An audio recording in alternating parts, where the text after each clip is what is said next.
J'écris Peuplier, livre anniversaire pour les 50 ans du Norrois, sous la direction de Monique Leblanc.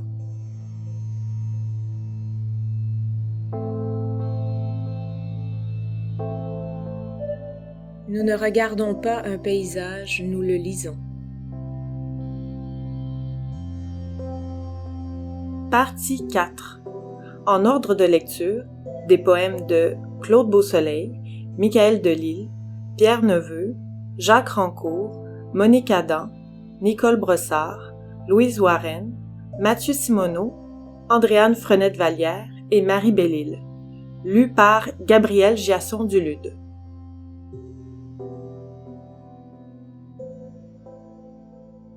Les livres sont autant de paysages internes qui dévoilent, éblouis, leur réseau de mystères.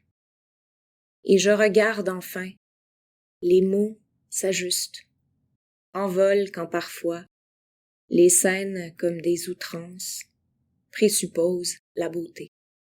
Jouissance alors, et les poèmes organiques, comme des enjeux pressants, donnent à lire ce réel, si tout est tendu. J'entre au désordre intime, et cela me revient comme une mélopée. Le retour incessant par ce livre singulier, strié dans le réservoir pour dire l'absolu.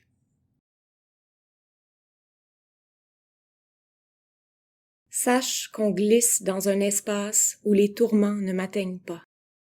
L'échafaud est un dimanche, des souliers cirés et un taxi pour l'orphelinat. Les montagnes, l'immortalité. Installé dans une île sans pont, je me paye une enfance neuve avec tout le vin possible. Je suis dépassé quand, en ouvrant la porte, j'exulte à l'odeur du bois.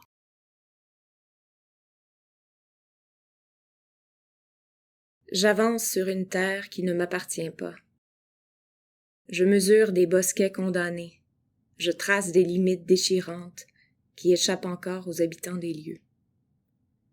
Chirurgien sans scalpel, je devine dans mon dos les regards qui tuent quand je m'éloigne, à 5 heures, parmi les ombres allongées des feuillages et la lumière elle-même étirée à faire claquer la corde des nerfs. Je suis entré dans la chaleur d'un vallon et je reste, incertain, sur des buttes de sable à guetter d'où viendront les premiers cris de détresse sous les nuages du soir. Un avion muet passe, aussi petit qu'une étoile. Je vois sa ligne crayeuse, enfantine, rayer le ciel. Là-haut des étrangers voyagent. Un jour, amis, leurs hordes débarqueront parmi vous. Je reste seul à marcher vers un motel qui m'attend pour la nuit. Moi, le voyageur inconnu, prêt à poser sa tristesse sur le seuil d'une porte, en rêvant au calme sec des granges pleines de foin et de mouches. J'ai choisi le terrestre. Je hume la pierre et le sable pour éloigner ma pensée de tout envol et de toute conversation avec les monstres et les elfes qui traversent ce monde à la vitesse de la plus vive lumière. J'ai quitté les vertiges, les vacillements sur le seuil de la porte devant le lit éblouissant, les bégaiements au bord de la quintessence ou des gouffres béants de vérité. Je pose le pied dans la boue. Je m'égratigne les joues contre les branches basses. J'aime la proximité du verre dont je n'espère que la palpitation musicale et le tremblement d'une fin de journée, doucement dissociée de la mort, qui ne peut que beugler au loin, dans une grange délabrée, abandonnée déjà par un vieil homme à qui la terre n'a jamais dit non. Je goûterai le soir bleu, comme lorsqu'on a quitté une femme amoureuse pour se fondre dans l'obscur. Dunes de sable, mémoire glaciaire, sur certains coteaux secs poussent délabrés les vinaigriers, les viornes et autres petits arbres. Là-bas, une armée entière de pommiers descend de 2 montagnes vers un grand lac sans profondeur. J'ai marché sur un sentier de ferme qui remontait jusque dans l'érablière. Croisé un homme sifflotant, regard vide, mains dans les poches, plainte dans la voix. Le granit royal surgit, çà et là, par blocs compacts et moussus. On y passe la main comme dans une fourrure froide. Le soleil tombe par flocons entre les feuilles. Lumière émiettée où il fait bon tenir, en congé de tout futur. Silence, silence. Sifflement lointain de l'homme qui s'éloigne. Le suivre pour voir le refuge, maison d'hiver ou d'été, où il conduit sa peine. Où suis-je? Où égaré? Petite lisière de terre noire, langue fertile, j'ai compté mes pas jusqu'au rocher, gros comme un bœuf. Sans mémoire autre que de lui-même. Ses plis de mousse où s'imprègne la rosée, son ventre ridé comme celui des vieilles femmes. Il attend quoi? Généreux dans son inertie, son offrande presque humaine. Je frotte ma joue contre sa surface une dernière fois, car il partira, c'est sûr. Il faudra aplanir à perte de vue, et cette vastitude sans relief tout à coup m'effraie. Comme si ce que je parcours et mesure souffrait déjà d'un monde à venir. Terre raclée, bousculée, grattée. Grands envols de poussière et de poudre. Écorchement d'un corps sans visage.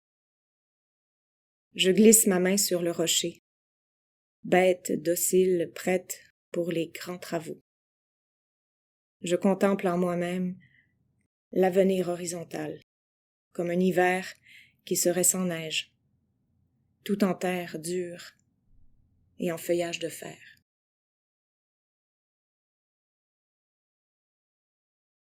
Comment voir venir l'hiver avec devant les yeux un no man's land, une zone interdite de 2 km², en lieu et place de sa patrie intime? Comment accompagner son cœur sur une route orpheline? Le temps donne des à-coups qui dépassent notre mesure.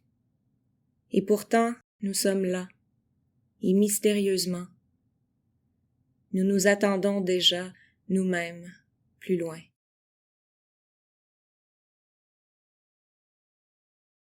Les paysages inversent l'ordre des jours dissous dans l'oubli.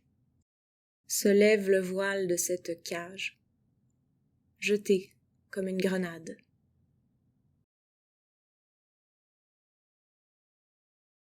À Dresde, un matin de suie, de gare et de musée, je m'étais arrêté à une carte, l'index planté dans la destruction. Amas de peuple et de crânes, masse de marbre et solitude au milieu. Personne ne ressuscite pour demain. Reprendre la conversation, là où laisser. Un paysage est comparable à la couverture d'un livre. Il faut entrer dans le livre pour rejoindre notre humanité. Il en est de même pour le paysage. Face à l'étendue, face au désert ou au grand nord, nous vacillons en nous-mêmes. Il suffit peut-être d'un livre que tu mets à l'envers sur la table et tout est en suspens. Le personnage se ferait un chemin dans la montagne, disparaît avec une partie de tes élans, hors du livre, t'échappe vers des pays à jamais innommés. Je ne connais pas ce territoire, mais tranquillement il me fait, je ne sais plus où, revenir. Le temps passe, Le lieu se reconfigure. Les objets se déplacent sans disparaître comme les symboles se recomposent. Les samedis se suivent et le passé demeure. C'est un récit désormais, j'imagine. Les meubles bougent et les murs se dénudent. Les bibelots sont contraints au secret, comme le regard fragmente les tableaux et la poussière vole. La poussière seulement, cet ersatz de la cendre. Je pars.